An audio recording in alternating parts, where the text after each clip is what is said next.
Good day, ma'am. Good day, classmates. So, are you guys ready to explore, learn, and expand your knowledge about Reader's Theater? So, for today's topic, we will be discussing to you about the Lesson 8, which is entitled Reader's Theater. But before we start, may I introduce myself first. So, hello, I'm Princess Jane Arbiso, and together with this report, I am with Miss Ilamay Abad and Miss Shara May Madrid. Okay, so without further ado, let's start! So, what is Reader's Theater anyway? It says here that it is a performance, usually an adaptation of an existing literary work. It is also a group technique of telling a story, and then actors uses their voices, facial expression, gestures to convey the image of the scene. It is not acted with physical movement. Performers use their scripts as a guide. No memorization, costumes, blocking, or special lighting needed. And the focus is on reading the text with expressive voice and gestures. Okay, so Reader's Theater is simply a reading or performance activity which involves reading a script aloud in a group. Unlike sa mga role plays na nakasanayan nating lahat na you need to act like a pro, like you have to cry if needed, be angry if needed, and at the same time, you have to memorize the scripts, right?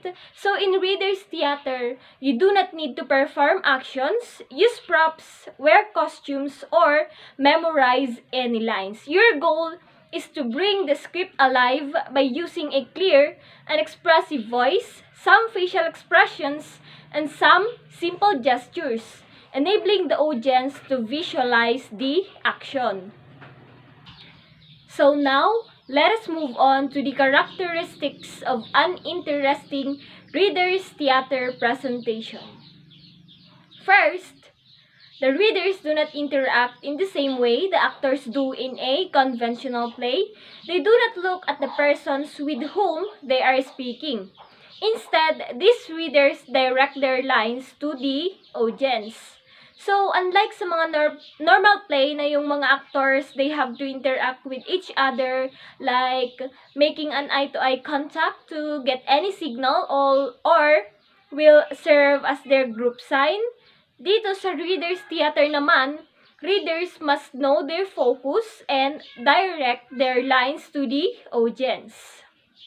That's for number 1. And for number 2, there is no need for props on stage, for no visual action is done.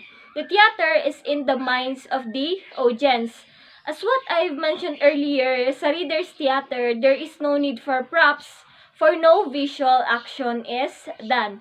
The theater is in the minds of the audience, meaning to say, kapag naririnig na nila yung word na theater, may expectations na agad yung mga manonood. Number 3, each readers hold a copy of the selection, therefore they do not need to memorize their lines. So wala talagang memorization na magaganap, and what they only have to do is to practice reading. That's for number 3. And for number 4, when more than one reader reads the lines of a character or narrator, they must speak as one.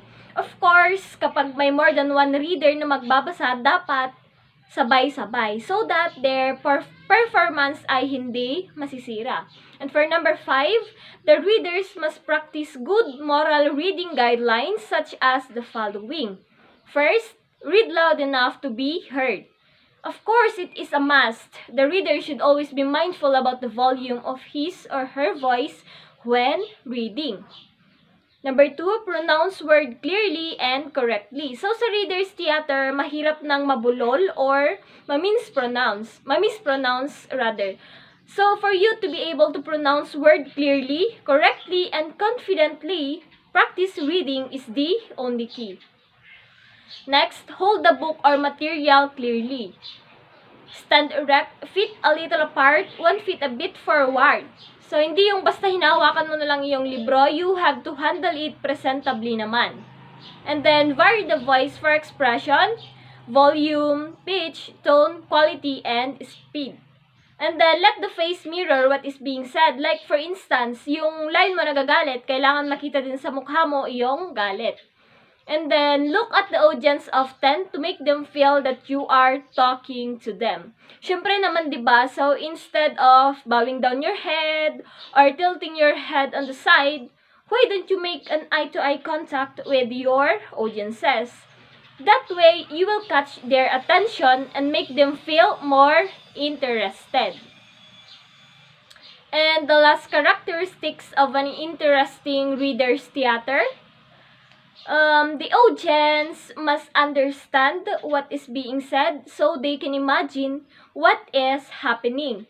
Their interest must be aroused so that they will eagerly follow the events up to the end. So, that's the 6 characteristics of an interesting reader's theater. So, that ends my part, and may give the floor now to Miss Ila May Abad.